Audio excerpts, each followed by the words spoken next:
नमस्कार, मेरा नाम रौनक अशफाक है।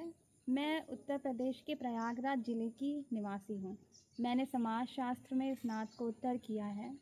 मुझे खुशी है कि गांधी जयंती 2025 के अवसर पर गांधी रिसर्च फाउंडेशन द्वारा आयोजित इस ऑनलाइन भाषण प्रतियोगिता का हिस्सा बनी हूँ। मेरा आज का विषय है, क्या मैं सच में जी रही हूँ? यह वह सवाल है जो पिछले कुछ सालों से मेरे दिमाग में घर कर गया है। हमेशा से मेरे आसपास ऐसे वातावरण का बोलबाला रहा है जहाँ बेहतर ज़िंदगी जीने के लिए एक प्रकार की अंधी दौड़ में हिस्सा लेकर अव्वल आना अनिवार्य माना जाने लगा है।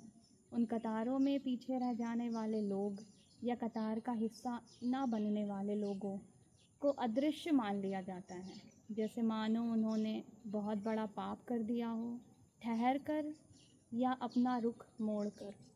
धीरे धीरे जब मैंने खुद से सवाल पूछने शुरू किए तो समझ आया कि मैं तो डर में जी रही हूँ। डर कहीं पीछे छूट जाने का, डर सोचा हुआ ना हो पाने का, डर जो सपने बनाए उसके टूट जाने का।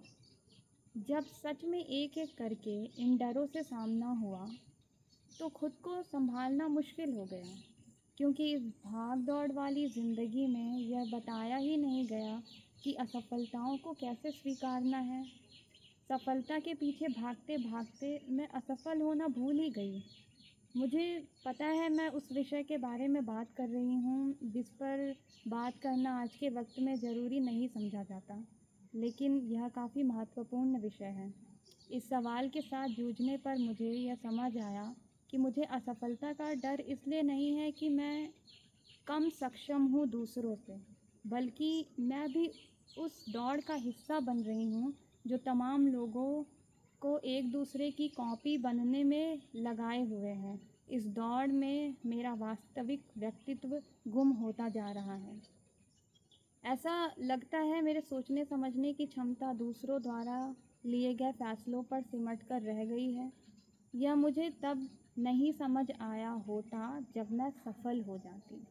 इसे मैंने सीखा कि हमेशा उन परिस्थितियों का बहुत शुक्रगुज़ार होना चाहिए जो हमारे अनुसार नहीं हुई।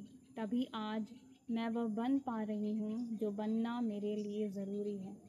यहाँ से मेरी एक नई यात्रा शुरू हुई, खुद को खोजने की, नई राह तलाशने की। हाँ, आज मैं खुद की कमियों से भाग नहीं रही, बल्कि उससे समझकर बेहतर बनने की कोशिश कर रही हूँ।